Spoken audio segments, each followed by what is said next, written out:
As climbers start to get within striking distance of the summit, they enter an area known as the death zone. Have you ever taken a moment to look at the Mount Everest? That snow-capped peak is too majestic and mysterious at the same time.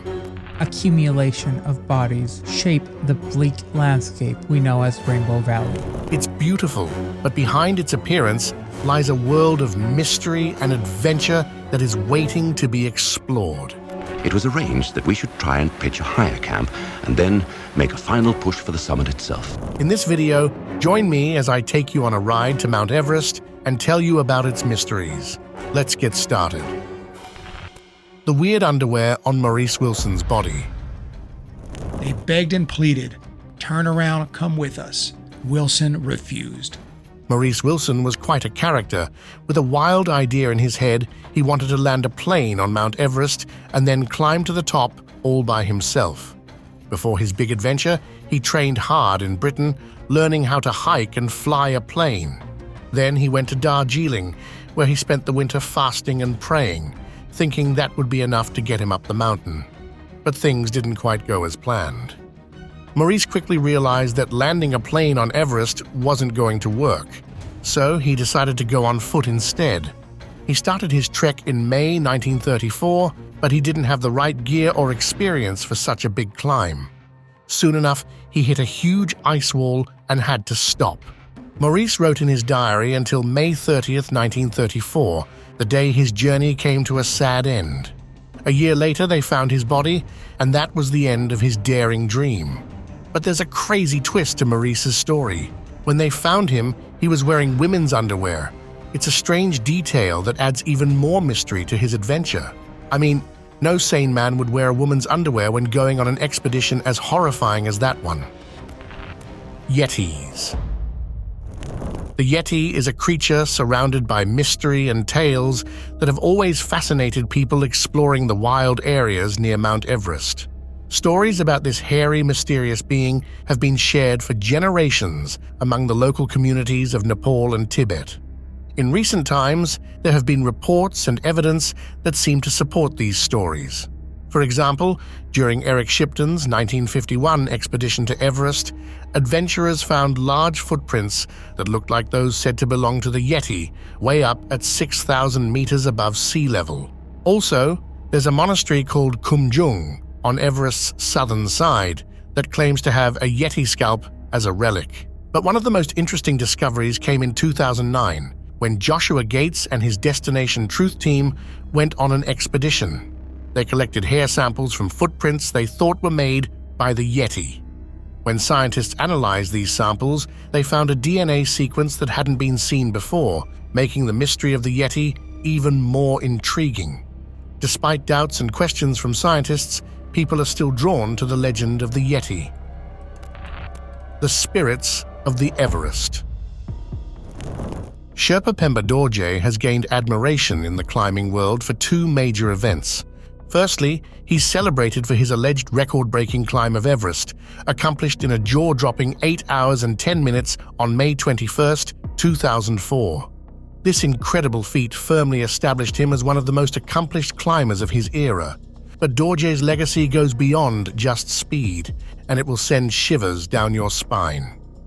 On May 24th of that same year, as he neared the summit from the South Col, he encountered a chilling scene that has stayed with him ever since.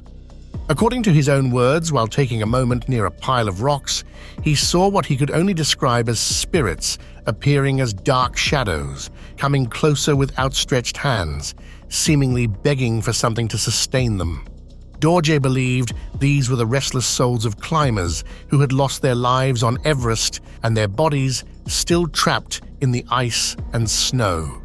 This experience mirrors a belief held by many Sherpas who think that the spirits of those who die on Everest remain stuck on the mountain until their bodies receive proper last rites.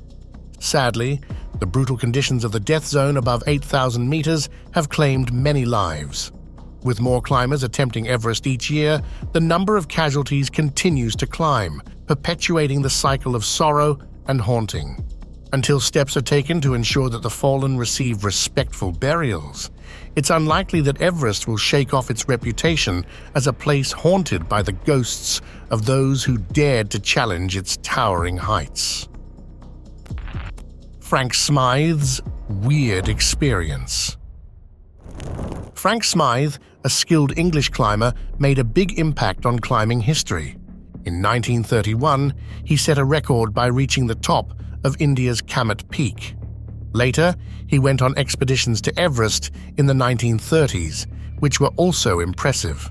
During his first Everest trip, described in his book Camp 6, the 1933 Everest expedition, he had a spooky experience. He felt like there was someone with him as he climbed. He even tried to share his mint cake with this presence. He also saw strange things in the sky that looked like balloon kites. While lack of oxygen might explain these sightings, Smythe thought he might have encountered ghosts or aliens. The extreme altitude and the mind's tricks can explain Smythe's experiences. But whether they were hallucinations or something else, they added to Everest's mystery. What do you guys think about this? Noises. It's said that Everest makes noises at night, and the first one to report this phenomenon was Dave Hahn, who had been to the top of Everest about 15 times. Scientists led by glaciologist Evgeny Podolsky have finally solved the mystery behind the spine-chilling noises echoing through the Himalayan night near Mount Everest. Getting into the Nepalese Himalayas, their mission was to find out the reason behind the scary sounds that pierced the darkness once the sun had set. Their journey led them to the Tracading-Trambau Glacier system, where they experienced the sound themselves. As the night falls and the temperature falls, the ice within the glacier contracts and cracks. This natural process of thermal fracturing generates booming and crashing noises that resonate across the frozen landscape. During their extended stay on the glacier, the team had to go through the biting cold just to investigate the matter. But honestly, was it really the natural process or some spirits screaming far away in the darkness of Everest? Wildlife is diverse. Many would think that Mount Everest is too cold for any animal to even survive here, but that's not right. The wildlife in the Everest and Himalayan regions is incredibly diverse and fascinating.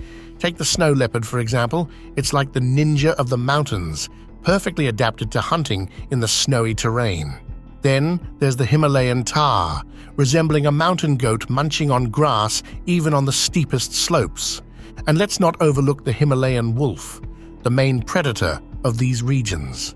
But here's the scary part: if you come across these animals while climbing, you're done for good. Human waste. Climbing guides carry down waste from higher camps and combine it with trash at base camp. Human waste has become a significant problem on Mount Everest, especially with the increasing number of climbers making the ascent each year. The issue is mainly troublesome at higher altitudes, where the extreme conditions make waste disposal challenging. Traditionally, climbers would dig holes in the snow to relieve themselves, but this method is not always feasible at higher camps due to the rocky and icy terrain. As a result, human waste has been accumulating, posing health risks and environmental concerns. Efforts have been made to address this issue by requiring climbers to bring their waste down from the mountain using special bags provided at base camp. But the effectiveness of these measures remains uncertain, and there are challenges in ensuring compliance, especially among commercial expeditions. Changing the behavior of climbers and expedition leaders is crucial in finding a long-term solution to this problem. While some outfitters have voluntarily adopted practices like using waste bags, widespread adoption is necessary to make a real difference. Disposal of waste is another challenge, with temporary solutions like pits near Gorakshep or Lobuche currently in place. However, these methods can lead to pollution in the surrounding areas and are not sustainable in the long term. Long-term solutions, such as initiatives to convert waste into energy, show promise but require significant investment and commitment. Without solid action, the consequences of human waste pollution on Everest could extend beyond the mountain and impact ecosystems and communities downstream. Dougal Haston and Doug Scott. In 1975, two British climbers, Dougal Haston and Doug Scott, reached the summit of Mount Everest. But the celebration did not last long. After reaching the summit later than planned, they found themselves trapped in the dangerous death zone as night fell. The air was thin, and the cold was bone-chilling. They had no oxygen, water, or food, and their heater had stopped working. It seemed like their fate was sealed. Frantically searching for refuge, they dug a hole in the snow, hoping it would shield them from the freezing temperatures until morning. As they huddled together in the icy darkness, they felt something strange around them. Even though they couldn't see anything, they sensed a comforting presence surrounding them. This mysterious presence seemed to give off warmth and offer words of encouragement and guidance. Throughout the long, freezing night, they held on to the hope that their unseen guardian provided. Despite the overwhelming challenges, they found the courage to persevere, knowing they weren't alone. When the sun finally came out, and they came out from their snowy shelter, and they were filled with gratitude. They may never know who or what had watched over them that night, but they were certain it had played a crucial role in their survival. Rainbow Valley. Beyond the usual snowy scenes of Mount Everest lies a place known as the Rainbow Valley. At first glance, it may seem colorful and cheerful. However, this valley has a sad secret. It serves as a final resting place for climbers who started the journey but never returned. Thousands of mountaineers have lost their lives in this very area of Everest, and the name given to this part just doesn't match the reality of it. Located below the northern ridge of Mount Everest at an altitude of about 8,000 meters, this area is considered one of the most dangerous parts of Everest. As of now, about 300 people have already died in this area. And yes, most of the corpses are still there. Marine fossils.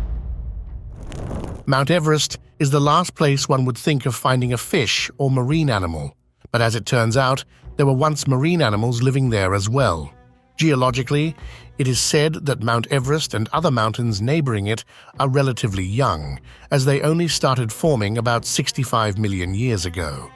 Apparently, when the Eurasian plate collided with the Indo-Australian plate, the phenomenon caused the birth of these mountains. The boundary between these plates is still steadily folding and pushing outside to reach the height of 29,000 feet. This is what explains the presence of marine fossils up on Mount Everest. Since the plates are folding, the marine fossils also get folded with them, and these fossils can date back to about 400 million years, which is much older than the mountain itself. The inexperienced Canadian climber. Recovering bodies from Mount Everest, especially from the highest reaches, is really tough. One sad case was of Shreya Shah-Chlorfine, a Canadian climber who died trying to come down the mountain on May 19, 2012. Apparently, she had always dreamt of climbing Everest, but no, she was not an experienced mountaineer. Instead, just a woman who loved mountains, but who knew the same mountains will take her life. It's a dangerous place up there, and on that same day, 3 others lost their lives too. When climbers die on Everest, sometimes they're left behind. Some climbing groups ask climbers if they want their bodies brought down, but it's expensive. Shah-Chlorfine passed away near the summit, over 8,000 meters high. Bringing her body down was a huge challenge. A team of 6, 8 Sherpas had to climb up to get to her. Then, they had to carefully slide her body down the steep, icy slopes, even lifting her over big cracks in the ice. It took them a whole day, and it was super risky. But they managed to get her body down to Camp Lecu, the highest spot a helicopter can reach. They did it on May 29, 2012, bringing some closure to her loved ones. The frozen graveyard. Many who attempt to conquer the Everest never return. Reaching 29,032 feet above sea level, Everest is a story of both human ambition and the raw power of nature. However, reaching the highest parts of Everest, called the Death Zone, is incredibly tough. Up there, oxygen is scarce, temperatures drop drastically, and altitude sickness becomes a serious risk. Even though climbing technology has improved, Everest still takes lives regularly. The bodies of climbers who didn't make it serve as reminders of how dangerous the mountain can be. Rescuing these climbers is really hard. Operating at such high altitudes is tough, and the weather can change suddenly. Helicopters, usually used for rescues, can't work well because the air is so thin and the terrain is dangerous. So, most of the climbers who die on Everest stay there, frozen in the ice, never achieving their goal of reaching the top. That's literally a frozen graveyard up there. Green Boots. Green Boots, also known as Tsewang Paljor, is perhaps one of the most well-known figures associated with Everest tragedies. He met his end during the infamous 1996 Everest expedition, which involved the Indo-Tibetan Border Police team from India. The nickname Green Boots comes from the distinctive green Koflach mountaineering boots he wore. Paljor and his team of 6 were hit by a brutal blizzard just before reaching the summit. While 3 of them wisely decided to turn back, Paljor and 2 others pressed on. Unfortunately, they never returned. Green Boots became a kind of landmark on the route up Everest until his body was moved to a more secluded spot in 2014. The 1996 Everest disaster is remembered as one of the deadliest in Everest's history. A sudden and fierce storm, along with overcrowding on the mountain that day, led to chaos. Many climbers were trying to summit at the same time, causing a bottleneck at a particularly difficult section called the Hillary Step. This delay meant climbers were stuck in the death zone for too long, and 8 lost their lives. This tragedy raised serious concerns about the commercialization of Everest climbs. Some argued that too many inexperienced climbers were being guided up the mountain, increasing the chances of accidents and putting lives at risk. Frances Arsentiev. Frances Arsentiev, known as Sleeping Beauty, tragically lost her life on Everest in May 1998. Alongside her husband, Sergei Arsentiev, she aimed to summit Everest without extra oxygen, a massive challenge. They did reach the top, but faced problems coming back down. During their descent, Frances got separated from Sergei. She was weak from exhaustion, cold, and altitude sickness. Some climbers from Uzbekistan helped her with oxygen and brought her down, but they couldn't go further after a point. The next day, other climbers like Ian Woodall and Cathy O'Dowd found Frances still alive but in bad shape. Her last words were, "Don't leave me." Sergei tried to find and rescue her, but tragically met the same fate. His body was found during a later expedition in 1999. Frances got her nickname Sleeping Beauty because of how she looked on the mountain. It seemed like she was sleeping, with her skin white from the cold. Her body wasn't found until 9 years later, in 2007. Now, that is scary. George Mallerie. George Mallerie, who was a British climber, is a fascinating character in the story of Everest. His disappearance in 1924, along with his friend Andrew Irvine, has left a big question mark. Did they reach the top before they died? Mallerie's body wasn't found until 1999, so we still don't have all the answers. It seems likely that Mallerie fell while climbing. When they found his body on Everest's north face, he had serious injuries, like a bad rope wound around his waist, suggesting he was tied to Irvine when they fell. He also had big head injuries, which probably caused his death. Mallerie and Irvine were said to have a camera with them, but nobody ever found it.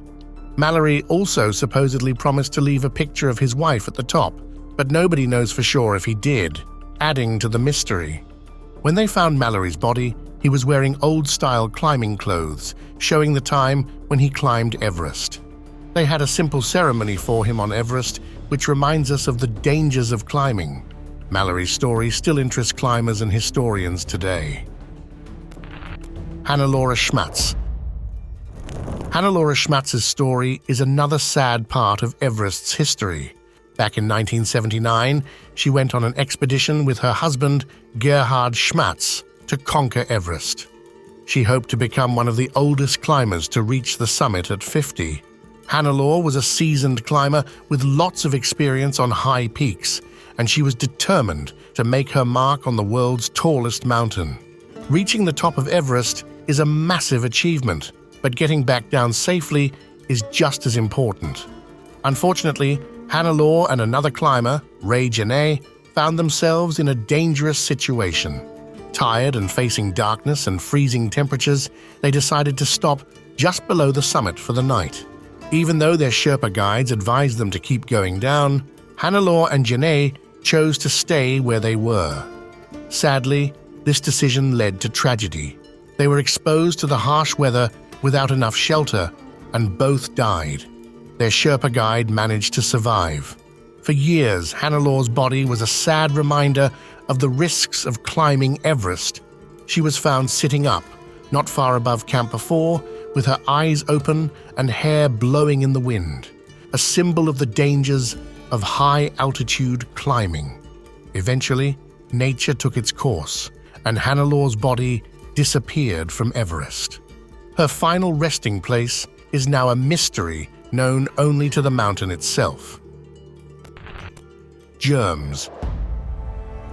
Mount Everest isn't just a challenge for climbers, it's also a hiding place for germs. Scientists found that even at its extreme heights, the mountain holds onto traces of human bacteria from coughs and sneezes. They collected soil samples from Everest's slopes and discovered familiar germs like those found on our skin and in our mouths. How did these germs end up on Everest? Well, it turns out that climbers leave them behind as they make their way up the mountain. Samples were taken close to where climbers gather, showing that our presence on Everest leaves a microbial mark.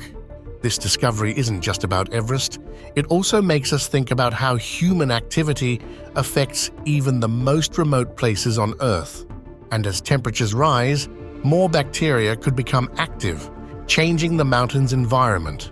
So even on the highest mountain, our impact is felt. Blair Griffiths. In 1982, during the Canadian Mount Everest expedition, Blair Griffiths, a cameraman for the Canadian Broadcasting Company, met a tragic fate in the Khumbu icefall. While securing equipment over a crevasse, a massive block of ice suddenly shifted. Griffiths was caught between the collapsing ice, resulting in fatal injuries. Despite efforts to rescue him, Griffiths could not be saved. Ueli Steck. Ueli Steck, also known as the Swiss Machine, was a legendary climber who achieved remarkable feats in the world of mountaineering. He dreamed of leaving his mark on Mount Everest by conquering both its challenging sides in one go. Steck was famous for his speed and skill, setting records that seemed unbeatable. In April 2017, Steck met his end in a fall while attempting a climb on Everest's western side. His sudden death shocked the climbing community, leaving them mourning the loss of a great climber. Carl Gordon Hannur. If you thought that astronauts only go to space, you might be wrong, because Carl Gordon Hannur was an astronaut as well as a professor at Northwestern University who attempted to reach the top of Mount Everest. In 1993, Carl wanted to test a device called the Tissue Equivalent Proportional Counter, TEPC, and for that, he decided to go to Mount Everest. The device was supposed to measure the radiation effects on the human body, and he was to use it at 3 altitudes. However, he couldn't complete the testing as he started suffering from breathing problems at 22,000 feet. His team members tried their best to save him, but failed, and he finally passed away due to high-altitude pulmonary edema. His body is still on the mountain as his team buried him there. Well, that is crazy. What do you guys think about all of this? Let us know in the comments below. Thanks for watching this video about the mysteries surrounding Mount Everest. If you enjoyed this video, don't forget to like, share, and subscribe to our channel for more content about the world's highest peaks and more. And remember, before you think about climbing. While Everest may seem like a beautiful mountain from afar, it's also a place of danger and mystery, where the line between adventure and tragedy is often blurred.